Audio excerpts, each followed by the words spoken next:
쿠마 아도나이 베야푸츠 오예베카 베야누스 메사네카 미파네카. 여호와여 일어나사 주의 대적들을 흩으시고 주를 미워하는 자가 주 앞에서 도망하게 하소서.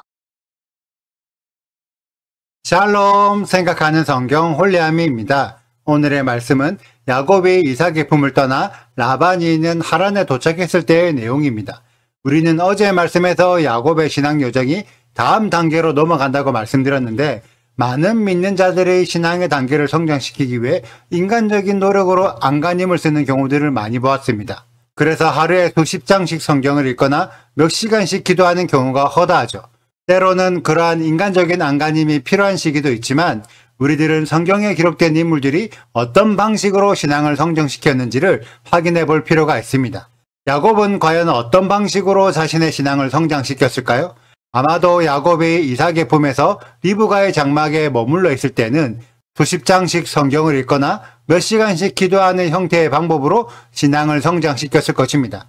하지만 그런 방식으로 성장시킨 신앙은 부모의 하나님은 인정하지만 자신의 하나님이 아니었습니다. 그래서 야곱도 아직까지 자신의 하나님을 발견하지 못한 상태였죠. 지금의 교회에서 이런 방식으로 훈련하고 있는 믿음의 사람들은 과연 진짜 자신의 하나님을 확신하고 있을까요? 성경이 알려주는 신앙의 단계를 성장시키고 다음 요정으로 넘어가는 방법은 바로 야차, 나아가다, 진행하다입니다. 야곱이 리브가의 장막에서 머물며 신앙을 훈련했던 방법은 앞으로 나아가는 방법이 아니라 멈춰 있는 방법입니다. 그래서 하루에 몇 시간씩 성경을 읽고 기도하는 방법 또한 앞으로 나아가는 방법이 아니라 멈춰 있는 방법이라고 할 수 있습니다. 나 스스로가 멈춰 있기 때문에 신앙의 여정도 다음 단계로 넘어가기 힘든 거죠. 우리는 오늘의 말씀에서 완벽한 야차, 나아가다, 진행하다의 흐름을 봅니다. 야곱이 동방 사람의 땅으로 갔을 때 우연히 우물가에 머물러 있던 사람들을 만나게 되었고, 야곱은 그 사람들에게 라반에 대해 물어봅니다. 그러자 그들이 라반을 안다고 대답하며 야곱에게 라헬에 대해 알려줍니다. 그리고 잠시 후에 라헬이 양을 몰고 우물가에 왔고, 라헬이 나중에 라반을 데리고 와서 야곱과 만나게 해줍니다. 이 과정에서 야곱이 한 일은 우물가에서 사람들에게 라반을 물어본 것과 우물을 덮고 있던 큰 돌을 옮겨서 라헬의 양들이 물을 먹도록 도와준 것밖에 없습니다. 분명히 야곱은 처음부터 라반을 만날 목적으로 하란으로 왔었지만, 야곱이 자신의 힘으로 수소문해서 라반을 찾으려 하지 않고 우물가의 자연스러운 흐름으로 라반을 만나게 된 것입니다. 저는 이것이 하나님께서 일을 진행시키는 방법이라고 생각합니다. 나의 인간적인 안간힘으로 일이 진행되는 것이 아니라는 거죠. 그런데 많은 사람들이 하나님의 예언이나 감동을 받은 후 자신의 힘으로 그 일들을 이루려고 합니다. 그래서 일부러 다른 사람들을 만나러 다니거나 억지로 그 일에 대한 계기들을 만들어서 일을 진행시키려고 합니다. 그러면서 그 일들이 하나님께서 시키신 일이라고 변명을 하고 있죠. 하지만 그동안 일들은 모두 본인들이 만든 일이기 때문에 오히려 하나님께서 개입하실 수 없습니다. 성경에 기록된 인물들은 그렇게 인위적으로 일을 만들지 않았습니다. 그래서 엘리에셀이 우물가에서 기도하는 중에 자연스럽게 리브가를 만났고, 오늘 말씀에서 야곱도 우물가에서 자연스럽게 라반을 만나게 되었습니다. 성경에 기록된 인물들 중에는 하나님께서 시키신 일들이 진행되기 위해 하나님께서 개입하셔서 자연스럽게 흘러갈 때까지 한 발짝 뒤로 물러나 기다리며 지켜보는 자들이 많이 있습니다. 분명히 하나님은 우리를 통해 진행하실 일들이 많이 있습니다. 그렇기 때문에 우리들은 더욱 하나님께서 개입하여 일하실 수 있도록 잠시 내 힘을 빼고 기다리고 지켜보면서 하나님의 계획들이 자연스럽게 흘러가도록 해야 할 것입니다. 야곱을 통해 하나님의 일하심이 어떤 방법으로 흘러가는지를 배우는 우리 홀리아미 가족들이 되시길 소망합니다. 그리고 오늘 말씀에서 야곱이 라헬을 만나고 라반을 만났을 때 야곱은 무슨 생각을 했을까요? 아, 내가 라반 삼촌의 딸들 라헬 혹은 레아 중에서 결혼을 해야 하는구나 라는 생각을 했을 것입니다. 왜냐하면 그것이 아버지의 명령이니까요. 그런데 야곱은 라반과 함께 있는 한 달의 시간 동안 자신의 속마음을 드러내지 않았습니다.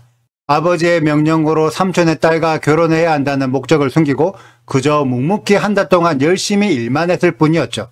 그러자 15절에서 라반이 먼저 품삯을 어떻게 해야 할지 물어보았고, 야곱은 그제서야 삼촌의 딸 라헬과 결혼하고 싶다고 밝혔습니다. 이것이 바로 하나님의 시간, 하나님의 때입니다. 분명히 처음에 야곱은 자신의 인간적인 노력 없이 하나님의 일하심으로 자연스럽게 라반을 만날 수 있었습니다. 분명히 하나님께서 개입하여 도와주신 것이 맞지만 그럼에도 아내를 구해야 한다는 말을 할 타이밍이 아니었기 때문에 야곱은 한 달 동안 하나님의 때를 기다린 거죠. 그리고 하나님의 때가 되어 완벽한 타이밍을 열어주셨을 때 그때서야 야곱은 아내를 구해야 하는 하나님의 일을 진행시켰습니다. 이것은 우리들도 마찬가지입니다. 하나님께서 우리에게 무언가 예언하시고 감동을 주셨다 한들 무작정 밀고 나간다고 되는 것이 아닙니다. 하나님이 일하실 시간을 기다리고 합당한 때가 되었을 때 비로소 움직이는 것입니다. 이번 주 토라 포션 바예제를 통해 하나님께서 일을 진행하시는 방법을 배우고 하나님의 시간이 열릴 때까지 나의 인간적인 힘을 빼고 하나님의 개입이 이루어질 때까지 기다리며 하나님의 시간에 맞추어 함께 움직일 줄 아는 우리 홀리아이미 가족들이 되시길 축복합니다. 오늘의 영상은 여기까지입니다. 오늘의 말씀 읽으시고 질문 있으시다면 언제든지 댓글로 남겨주세요. 오늘도 감사합니다. 샬롬! 야곱이 길을 떠나 동방 사람의 땅에 이르러 본즉 들에 우물이 있고 그 곁에 양 세 떼가 누워 있으니 이는 목자들이 그 우물에서 양 떼에게 물을 먹임이라. 큰 돌로 우물 아기를 덮었다가 모든 떼가 모이면 그들이 우물 아기에서 돌을 옮기고 그 양 떼에게 물을 먹이고는 우물 아기 그 자리에 다시 그 돌을 덮더라. 야곱이 그들에게 이르되 내 형제여 어디서 왔느냐? 그들이 이르되 하란에서 왔노라. 야곱이 그들에게 이르되 너희가 나홀의 손자 라반을 아느냐? 그들이 이르되 아노라.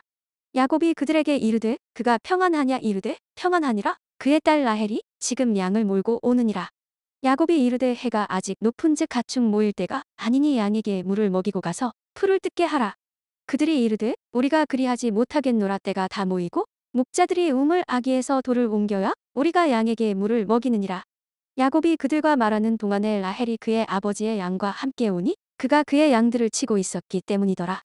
야곱이 그의 외삼촌 라반의 딸 라헬과 그의 외삼촌의 양을 보고 나아가 우물 아기에서 돌을 옮기고 외삼촌 라반의 양떼에게 물을 먹이고 그가 라헬에게 입맞추고 소리내어 울며 그에게 자기가 그의 아버지의 생질이요 리브가의 아들 됨을 말하였더니 라헬이 달려가서 그 아버지에게 알림해 라반이 그의 생질 야곱의 소식을 듣고 달려와서 그를 영접하여 안고 입맞추며 자기 집으로 인도하여 드리니 야곱이 자기의 모든 일을 라반에게 말하매 라반이 이르되 너는 참으로 내 혈육이로다 하였더라. 야곱이 한 달을 그와 함께 거주하더니 라반이 야곱에게 이르되 내가 비록 내 생질이나 어찌 그저 내 일을 하겠느냐? 내 품삯을 어떻게 할지 내게 말하라. 라반에게 두 딸이 있으니 언니의 이름은 레아요 아우의 이름은 라헬이라. 레아는 시력이 약하고 라헬은 곱고 아리따우니 구독과 좋아요를 눌러주세요. 그리고 알림 설정도 해주시고요. 사랑과 관심 부탁드려요. 슈바 아도나이 리베보트 알레페 이스라엘 여호와여 이스라엘 천만인에게로 돌아오소서.